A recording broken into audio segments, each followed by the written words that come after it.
Hi guys, welcome back to my YouTube channel. இப்போ நம்ம பார்த்தீங்கன்னா நம்ம பிரிண்டரில் ஜஸ்ட்டு ஒரு 5 மினிட்ஸ்க்குரிய ஒர்க் கொடுத்துருக்கோம். ரொம்ப சின்னது. நம்ம பிரிண்டரோட கெப்பாசிட்டி செக் பண்ண போகிறோம். அதாவது பெருசாக பிரிண்ட் பண்ணி செக் பண்ணிட்டோம்.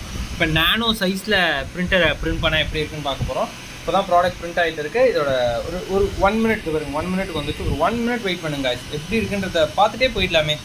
ஓகே, நல்லா இருந்தால் மறக்காமல் சப்ஸ்கிரைப் பண்ணிவிடுங்க guys. இதோ பார்ப்போம், வெயிட் பண்ணுங்கள். Just for 1 minute guys. பார்த்தீங்கன்னா வந்துருச்சு.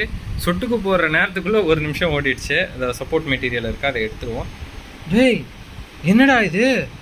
நான் கொடுத்த டிசைன் இது வேறு மாதிரி இருக்குது. அடடா, பிரிண்ட் முடிஞ்சிருச்சா? இருங்க காய்ஸ், நம்ம டிசைனை செக் பண்ணுவோம். காய்ஸ், நான் தான் ஒரு சின்ன மிஸ்டேக் பண்ணிட்டேன். என்னன்னா, இதில் பார்த்தீங்கன்னா தெரியும், இந்த கர்வ் வந்து உள்ளே கொடுத்துட்டு இருக்கேன் டிசைனுக்குள்ளே. பார்த்தீங்கன்னா இதில் சரியாக கேமராவில் தெரியல. பார்த்தீங்கன்னா அழகாக டிசைனுக்குள்ளே அந்த கர்வ் வந்துருச்சு, ஆனால் ஃபுல்லாக வரல. சரி, நெக்ஸ்ட் வீடியோவில் பார்ப்போம் காய்ஸ். ரீப்ரிண்ட் பண்ண. Ta ta, bye by.